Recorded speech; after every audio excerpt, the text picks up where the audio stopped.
Bonjour, merci monsieur le modérateur. Donc pour la présentation du Maroc, je vais passer en revue tout d'abord ce que c'est que l'Agence nationale de la promotion de l'emploi et des compétences du Maroc, pour que vous ayez une idée sur le côté juridique de la chose, qui nous permet d'obtenir du financement en dehors du budget de l'État. Donc il faut voir que l'Agence nationale de la promotion de l'emploi a été créée en 2000 par la loi 51/99 et elle a démarré effectivement en septembre 2001 sur la base de bureaux d'emploi qu'il y avait auparavant. Je passe aussi en revue un certain nombre de missions pour voir que dans ces missions, ça nous permet aussi de développer beaucoup de partenariats avec l'environnement. Donc à côté des missions liées à la prospection, l'accueil, information, orientation, assistance des employeurs, mise en place des programmes d'adaptation professionnelle. Donc on a aussi la possibilité de conclure des conventions avec des associations professionnelles pour le développement de l'emploi et l'encouragement de la jeune initiative. On a aussi la possibilité de réaliser des missions en relation avec les attributions qui sont confiées par l'État, les collectivités locales ou les établissements publics dans le cadre de conventions. On a aussi l'obligation de fournir à l'autorité de tutelle sur une base périodique des informations sur le fonctionnement du marché de l'emploi et des compétences. On a élaboré les répertoires descriptifs et bien sûr on a instruit les offres d'emploi émanant de l'étranger et prospecter toutes les opportunités de placement. Comme vous le savez, dans tous les services d'emploi, on a trois grands clients, les chercheurs d'emploi, les employeurs, les porteurs de projets, et on a en plus quelques candidats à l'immigration. Donc il faut voir qu'on a pratiquement 300 000 entrants chaque année qui sont inscrits sur notre base de données. On ne passe pas moins de 70 000 entretiens de positionnement, 45 000 bénéficiaires d'ateliers de recherche d'emploi. On a actuellement 75 agences et 610 cadres. On traite annuellement 100 000 postes à pourvoir, 60 000 insertions qu'on effectue et on accompagne 1500 personnes à la création d'entreprises. Donc pour tout chercheur d'emploi, quand il arrive, il a un libre service et une orientation qui se fait soit vers la création d'entreprise, par la qualification du projet, l'élaboration du business plan, l'aide à l'installation et du post-démarrage, ou quand c'est un emploi salarié, à ce moment-là, en fonction du chercheur d'emploi, s'il est autonome, c'est une relation directe. S'il n'est pas autonome, à ce moment-là, on définit des projets professionnels, des formations, des stages, et on l'accompagne jusqu'à l'insertion. Pour les non-diplômés, c'est quelque chose qu'on est en train de développer, puisqu'il n'y a pas de mesures spécifiques au niveau du Maroc pour les non-diplômés. Donc on met à leur disposition des offres d'emploi, on diffuse toutes les offres sur le site web, on prépare ces jeunes à l'insertion via des ateliers, on organise aussi de la formation par apprentissage, et on les accompagne à leur emploi et en fin de compte on valide les acquis de ces expériences. Pour les porteurs projets, c'est l'orientation entrepreneuriale, l'accompagnement à l'évaluation du business plan, l'accompagnement au démarrage des entreprises et des activités génératrices de revenus. J'insiste beaucoup sur le mot activité génératrice de revenus parce que c'est un petit peu ce qui viendra par la suite en termes de sources de financement, c'est très intéressant.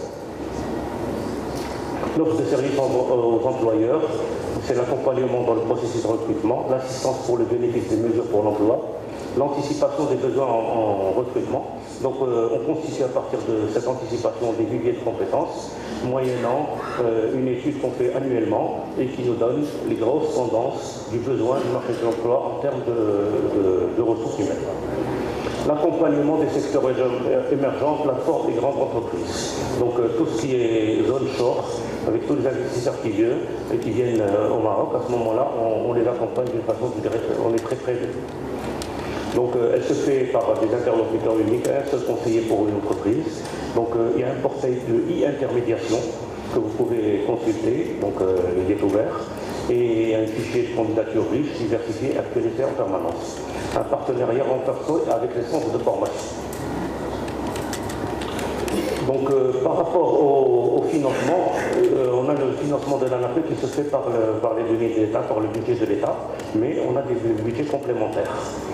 Pour ce faire, on a dans la loi 51/99, en son article 10, on a l'article 10 qui dit qu'en ressources, on peut avoir des subventions d'équipement et de fonctionnement allouées par l'État, les collectivités locales, ainsi que les contributions d'organismes publics ou privés. On a les emprunts autorisés conformément à la réglementation en vigueur, des revenus provenant des prestations fournies aux entreprises ou de la vente des éditions et des publications, les dons, legs nationaux ou internationaux acceptés par le conseil d'administration, et toute autre recette qui peut lui être attribuée ultérieurement par les dispositions législatives ou réglementaires, particulièrement celles provenant des fonds publics de promotion de l'emploi et en rapport avec ses missions. Et il y a des produits divers. On dépense, il y a les dépenses de fonctionnement et d'investissement et le remboursement des avances et emprunts. Donc pourquoi je passe ce préserve positif, c'est que pour montrer que avoir un cadre, je dirais, juridique pour pouvoir gérer les fonds. Pour les sources de financement, on a l'Initiative nationale du développement humain qui a été initiée par Sa Majesté. On a aussi les conseils régionaux, les conseils provinciaux, c'est-à-dire l'équivalent des départements, les collectivités locales et toute assistance technique assurée par l'APEC dans le cadre de la coopération internationale. Pour les domaines de financement, ça peut concerner les locaux des agences, les équipements, la mise à disposition de ressources humaines, les formations qualifiantes, les investissements et les projets d'auto-emploi, la formation du personnel dans le cadre de la coopération internationale.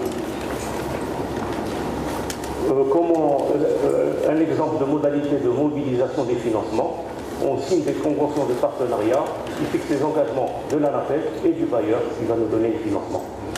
Ils peuvent se faire soit par un virement de crédit sur un compte dédié ou par une prise en charge de la dépense. Je prends là quelques exemples. Donc on a fait des formations qualifiantes au profit des néo-diplômés. C'est une convention qui a été signée avec la wilaya de la région de Rabat-Salé-Mosher. La wilaya, c'est la préfecture de région. Donc dans le cadre de l'Institut national de développement humain, le wali de la région a mis à leur disposition un fonds de 2 millions de dirhams, qui est l'équivalent de à peu près 180 000 euros.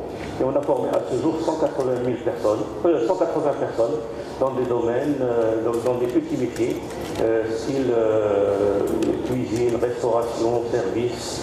Il faut voir que ces gens-là, c'était des gens déscolarisés qui étaient dans des quartiers, je dirais, défavorisés, et qui, suite à cette formation, se retrouvent un petit peu dans le marché de l'emploi, soit via des activités génératrices de revenus avec leurs petits projets, soit via de l'insertion dans les entreprises.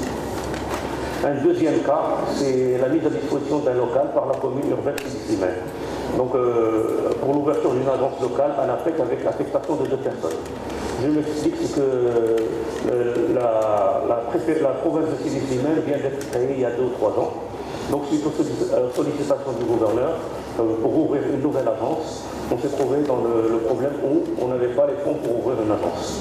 Donc on est passé directement via la commune urbaine qui a mis à notre disposition un local qu'on a aménagé. Le local qui a été aménagé, l'équipement a été partagé entre la commune, la province et l'ANAPEC. Et en fin de compte, la commune urbaine a mis à notre disposition 2 personnes qui ont été formées par l'ANAPEC à côté du personnel de l'ANAPEC. Un autre exemple, c'est on a pris des jeunes licenciés au chômage avec un objectif au niveau de la préfecture de Salé. Donc c'est un projet d'auto-emploi. Donc on a un objectif d'insérer 200 personnes et plus si possible. Il faut voir que cette coopérative, c'est une coopérative d'enseignement privé. C'est des jeunes qui se sont mis sous forme de coopérative, des jeunes à la recherche d'emploi. Donc avec la préfecture et avec le conseil de la ville de Salé et un certain nombre de partenaires, on a mis en place cette coopérative pour la formation. Donc il y a une première école qui a démarré en septembre 2014, une deuxième qui vient juste de démarrer la semaine dernière. Donc pour voir comment on a fait ce montage, il y a un financement qui a été fait, un terrain plus la construction qui a été fait par un promoteur privé dans des nouveaux quartiers qui sont créés à la périphérie des grandes villes. Donc il y a un équipement, tout ce qui est mobilier et véhicules scolaires qui a été pris par l'INDH, l'Initiative de développement humain, pour tout ce qui est formation Et je dirais encadrement, c'est plutôt l'ANAPEC qui s'occupe de là pour la sélection des candidats et la formation pour les métiers d'enseignants. Donc la modalité de mise en œuvre, il y a une convention qui a été faite entre l'ANAPEC, la commune urbaine, la province et la coopérative.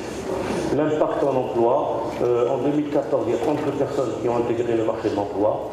En 2015, on tape sur une cinquantaine de personnes.